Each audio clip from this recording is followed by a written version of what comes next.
Desde as profundezas de sua rica história, o Japão sempre foi uma nação de contrastes fascinantes, um caldeirão onde a tradição milenar se encontra com a vanguarda tecnológica.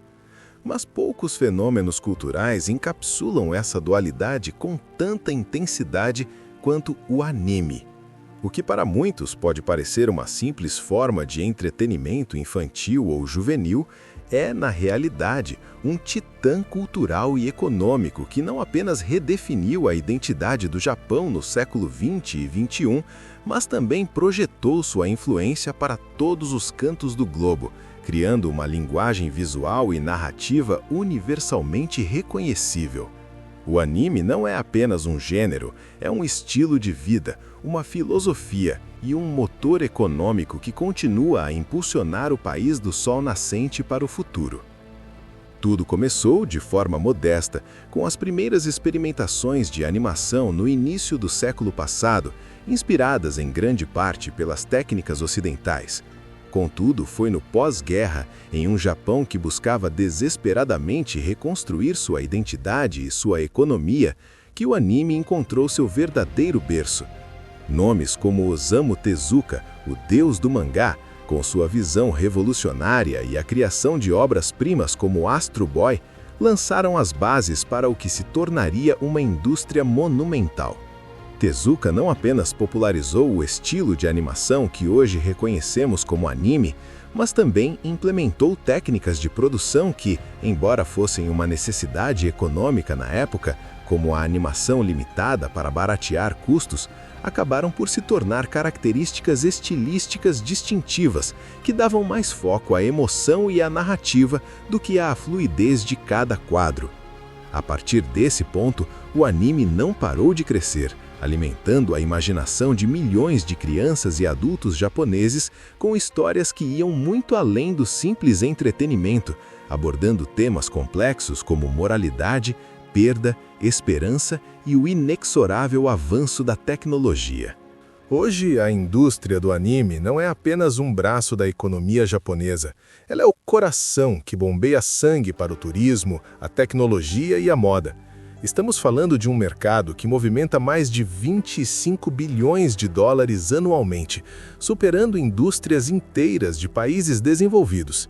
Quando você vê uma multidão em Akihabara, não está vendo apenas fãs, você está vendo a materialização do Cool Japan, uma estratégia de Estado que transformou o soft power na principal defesa diplomática da nação.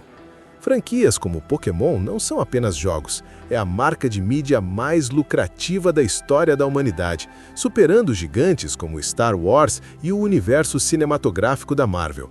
O impacto é tão avassalador que cidades rurais, antes fadadas ao esquecimento, agora sobrevivem graças ao turismo de anime, onde fãs viajam milhares de quilômetros apenas para tirar uma foto em uma escadaria que apareceu por 5 segundos em um filme de Makoto Shinkai.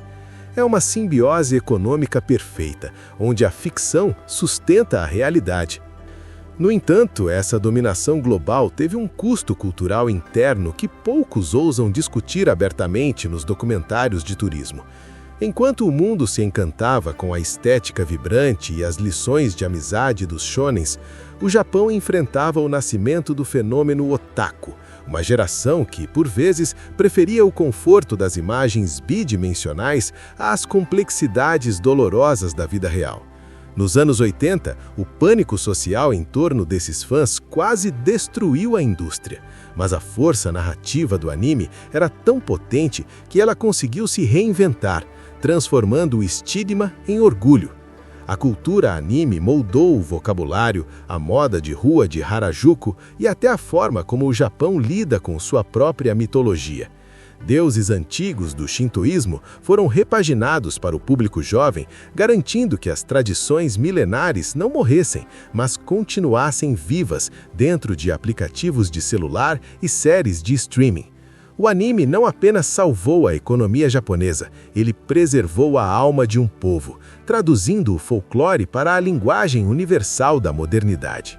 A expansão do anime para o resto do mundo é uma história de persistência, inovação e, acima de tudo, da irresistível força da narrativa. Inicialmente, animes como o Speed Racer, Kimba, o Leão Branco e Robotech chegaram ao Ocidente adaptados e muitas vezes censurados, mas ainda assim conseguiram capturar a imaginação de uma geração. Com o advento das novas tecnologias de comunicação, como a internet e as plataformas de streaming, essa expansão se acelerou exponencialmente. Hoje, animes como Naruto, Dragon Ball, Attack on Titan e Demon Slayer são fenômenos globais, com bases de fãs que rivalizam e, em muitos casos, superam as de produções ocidentais. Eles não apenas introduzem pessoas à cultura japonesa, sua culinária, suas tradições, sua mitologia, mas também servem como uma ponte para a compreensão de diferentes perspectivas e valores. A influência global do anime é tão vasta que permeia a cultura popular de formas que talvez nem percebamos. Diretores de cinema ocidentais citam animes como inspiração para seus filmes. Artistas musicais incorporam elementos visuais de anime em seus clipes, e a própria indústria de jogos eletrônicos ocidental absorveu lições de design e narrativa dos jogos japoneses inspirados em anime. A estética kawaii, fofo, e a narrativa shonen, focada em amizade, superação e aventura, se tornaram arquétipos reconhecíveis e amados em todo o planeta. O anime transcendeu seu status de nicho para se tornar uma linguagem cultural compartilhada, uma tapeçaria global onde fãs de diferentes origens se conectam através de histórias épicas, personagens inesquecíveis e mundos fantásticos. É uma prova do poder da arte em unir pessoas, derrubar barreiras e enriquecer a vida de milhões, solidificando o Japão não apenas como um exportador de tecnologia, mas como um inovador cultural sem precedentes. À medida que olhamos para o horizonte, percebemos que não estamos apenas testemunhando a evolução de uma mídia, mas a consolidação de uma nova mitologia global. Se no passado os nomes de Osamu Tezuka e Akira Toriyama ergueram as fundações, hoje o Japão continua a provar sua soberania através de mentes brilhantes que desafiam as convenções do que uma história pode ser. Estamos vivendo na era de mestres como Gege Akutami, que com Jujutsu Kaisen desconstruiu a ideia de herói e nos lançou em um mundo de maldições e consequências reais, ou Tatsuki Fujimoto, que em Chainsaw Man trouxe uma visceralidade e um surrealismo que capturam perfeitamente a angústia e o caos da juventude moderna. Não é mais apenas sobre lutas e poderes, é sobre a crueza da alma humana filtrada por estúdios de elite como a MAPPA e a Ufotable, que elevaram o padrão técnico a níveis que o cinema ocidental muitas vezes não consegue mais alcançar.